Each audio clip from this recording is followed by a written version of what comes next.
ambos ítems podría ir muy bien la frase al rojo vivo. Y además porque, como recién decía Ismael, ¿no?, con estos niveles de sequía, esto sin duda impacta en la inflación. Hablamos de récords que no paran de sucederse en el mes de marzo. A las 3 de la tarde la ciudad de Buenos Aires superaba los 42 grados con su sensación térmica.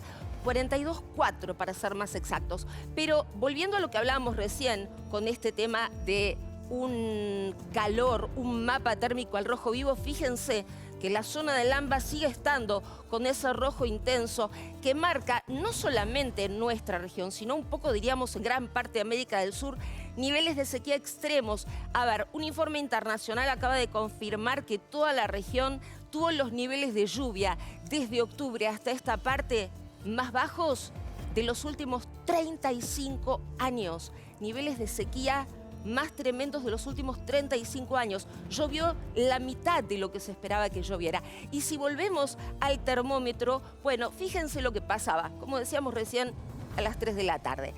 Vamos a empezar por el punto más caliente del país. Bueno, si nos referimos a termómetro, era Gualeguaychú con 38 grados.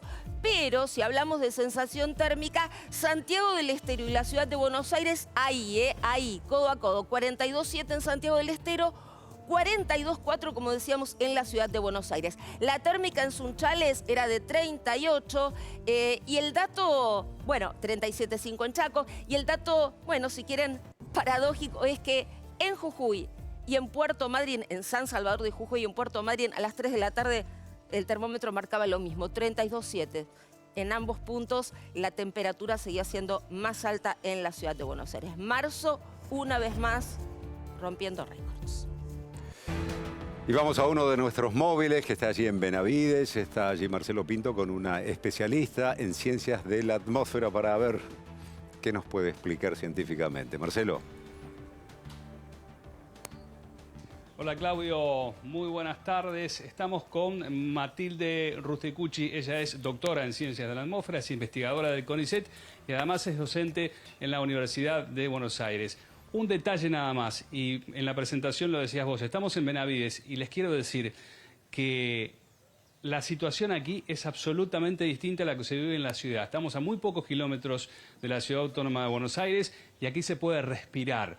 Esto para que ustedes tengan una idea de que si no hay tanto asfalto, si no hay tantos edificios, la situación cambia rotundamente. Y esa es una de las cuestiones que está vinculada justamente con esta ola de calor. Términos que son cada vez más familiares como cambio climático, calentamiento global, deforestación, que quizás explican a quienes sabemos poco del tema qué pasa con esta ola de calor. Pero le vamos a preguntar a Matilde, bueno, ¿cómo explicamos estos días de tanto calor, de tanto agobio en la ciudad de Buenos Aires, alrededores y gran parte del país, Matilde? Bueno, es una sucesión de cosas, es una acumulación de cosas. El cambio climático existe, el cambio climático nos muestra un aumento de temperatura sostenido en el tiempo, que nos dice que el clima de hoy no es el mismo clima que teníamos hace 30, 40 o 50 años, es mucho más caliente, los veranos son más cálidos. Ahora, este verano en particular se le agrega que venimos de una sequía tan intensa, como venían mencionando.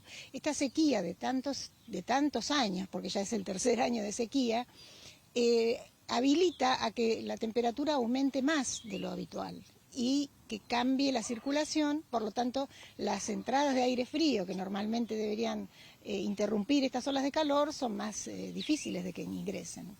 Claudio, Matilde está escuchando. Matilde, muy buenas tardes, Claudio Rigoli. Tercer año de sequías, decía usted. ¿Qué tal? Buenas tardes.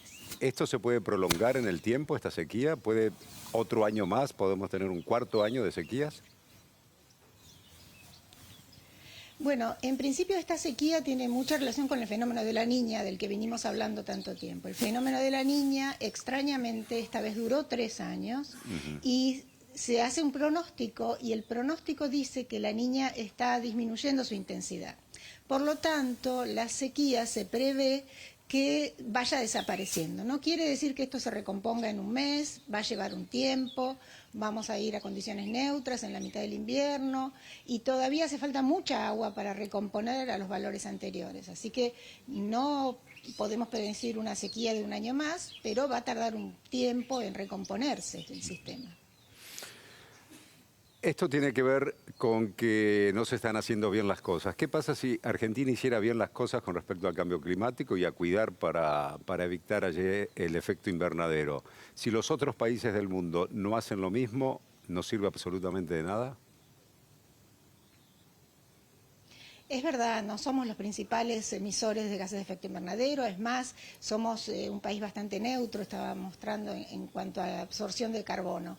Pero los países principales que tienen que hacer algo fuerte no están accionando en este sentido, entonces el cambio climático está difícil de ralentizar.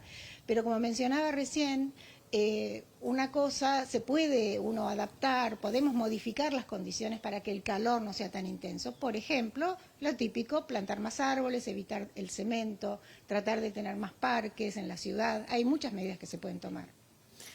Doctora, el alivio se supone que va a llegar recién, más cercano al fin de semana, al sábado. ¿Eso va a venir acompañado de lluvias importantes o va a ser muy poco? ¿Y cómo va a seguir el resto del mes, ¿no? Lo que queda del mes. Bueno, sí, el alivio va a llegar recién hacia el fin de semana, porque si bien hoy había un pronóstico de lluvia, había una probabilidad de que se produjeran tormentas, esa probabilidad no era tan alta. Lo que está indicando cuando uno habla de esa probabilidad es que la atmósfera está como preparada para que se produzcan lluvias, pero van a ser muy aisladas y poca cantidad. Eso, efectivamente, en nuestra zona no llovió lo que estábamos esperando.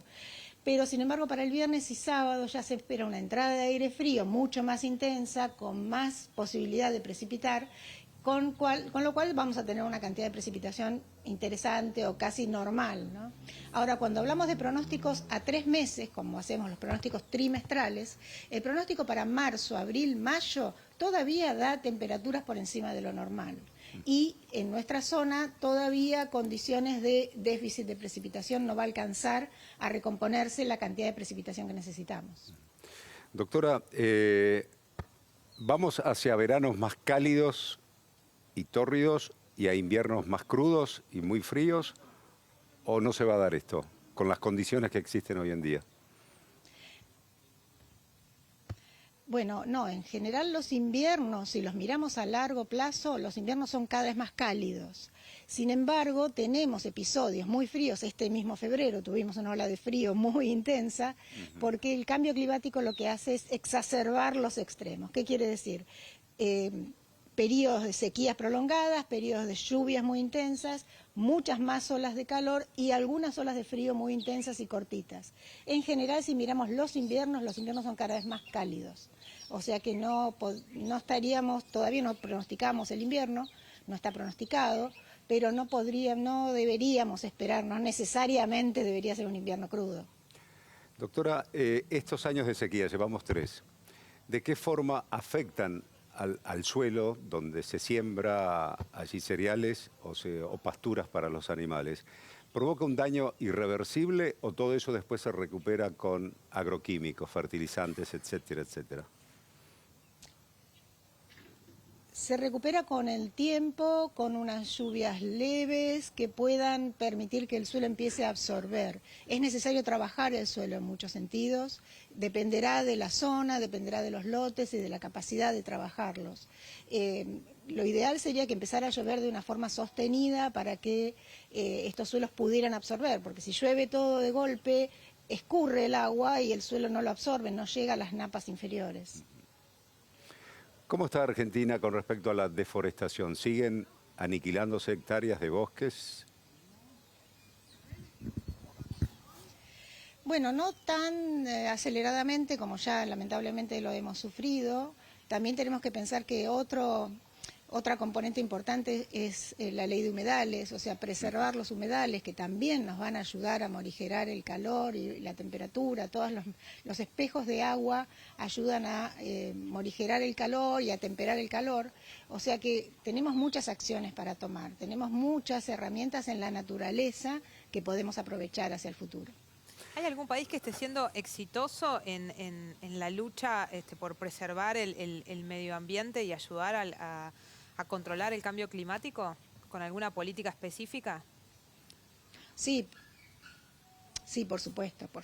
¿Qué sé yo? En Latinoamérica, por ejemplo, Costa Rica tiene 100% de su energía en base a energías renovables, a energías puras.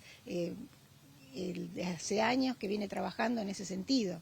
Eso sería una acción concreta que todos podríamos tomar. Argentina tiene una capacidad de energía eólica y solar inmensa que podría accionar y realmente trabajar en ese sentido.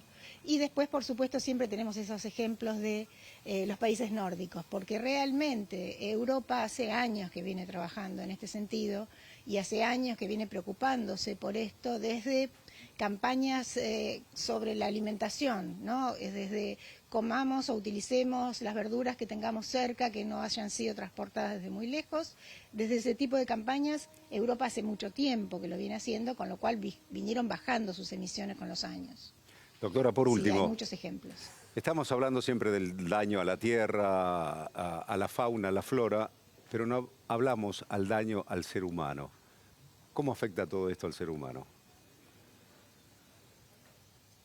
Bueno, al ser humano las olas de calor directamente producen infartos, producen mortalidad, eso está probado, hemos demostrado nosotros con estudios en nuestro país que realmente aumenta la mortalidad después de una ola de calor, sobre todo si no se toman medidas, ¿no? De ahí surgen las alertas ante olas de calor. Las alertas ante olas de calor surgen de un estudio que muestra que aumenta la mortalidad, por ejemplo. Pero sabemos que la deshidratación debido a las olas de calor se afecta directamente y la mayor cantidad de enfermedades que antes eran tropicales y ahora tenemos en nuestras latitudes, como el dengue, chikungunya, etcétera, etcétera, etcétera. Doctora Matilde Rusticucci.